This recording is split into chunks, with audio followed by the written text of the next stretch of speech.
Salut à tous, aujourd'hui je voulais faire une vidéo spécialement sur ce carburateur. Le carburateur donc, qui équipe mon DERT. Donc c'est un carburateur 28 PWK, comme j'ai dit dans la vidéo de présentation. Mais ce n'est pas un carburateur de marque, en fait c'est un carburateur chinois issu de chez Banggood. Mais il a la particularité de fonctionner tout simplement très bien et aussi bien que l'original. Donc il y a un test qui a été réalisé par Tournois Racing.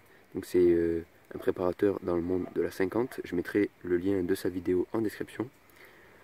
Où tout simplement il a comparé à configuration égale ce carburateur là avec le carburateur donc d'origine, original pardon, Kozo. On peut voir d'ailleurs qu'il est gravé Kozo sur ce côté du carburateur. Et donc il a pu tout simplement constater que les performances étaient égales, alors qu'il est à un prix dérisoire comparé à l'original, puisqu'il faut savoir qu'il est à 25 euros, 25 dollars même, sur Banggood, au lieu de 200 sur n'importe quel autre site. Si vous avez besoin d'un carburateur pour votre DERT, je ne pourrais que vous le conseiller. Alors par contre, que si vous avez comme moi un 160 ou 190, en dessous, je ne sais pas si 28, ça serait pas un peu trop gros pour le moteur. Il faut savoir que là, le carburateur, il est déjà plutôt surdimensionné, hein, il est déjà assez gros. Le filtre à air, donc, qui vient aussi de chez Banggood, 5 euros, 5 dollars, au lieu de 20 euros ou 15 sur d'autres sites en France, alors que c'est exactement le même. Il est même normalement livré en double mousse, mais moi j'ai levé la mousse supplémentaire tout simplement parce que je suis réglé un tout petit peu trop riche, donc ça me permettait de corriger un peu le tir. Au milieu, avec un peu de verre, là, on a la vis de richesse, donc qui est une vis qualitative. Donc plus vous allez visser, moins d'air va rentrer dans votre carburateur, et plus vous allez dévisser, plus d'air va rentrer.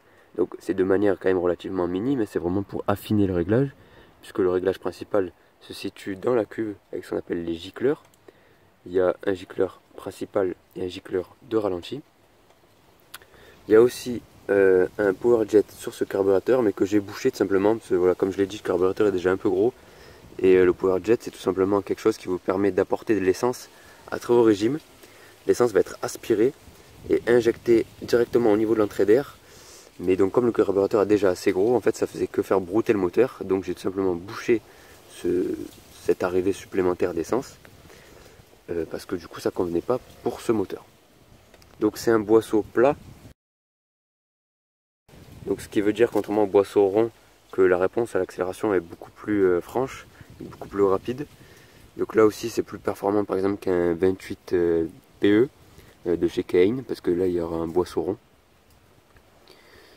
Et donc toujours aussi moins cher, hein, parce que le PE il vaut au moins 80 euros si je ne me trompe pas. Donc ce carburateur il est monté avec un manchon souple, parce qu'il ne peut pas visser directement sur la pipe d'origine. Manchon par contre que j'ai pas acheté sur Banggood. Donc ça coûte une dizaine d'euros il me semble, sur les sites de dirt en France. Et puis voilà, c'est tout pour ce carburateur. Donc donc moi concernant mes réglages, donc j'ai un gicleur de 42 en ralenti et 120 pardon, en principal. Voilà, c'est tout ce que j'avais à dire sur ce carburateur.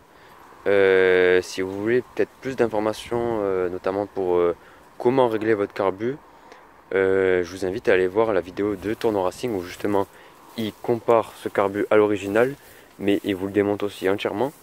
Donc vous pourrez voir les entrailles tout simplement du carburateur et voir un peu à quoi ça ressemble.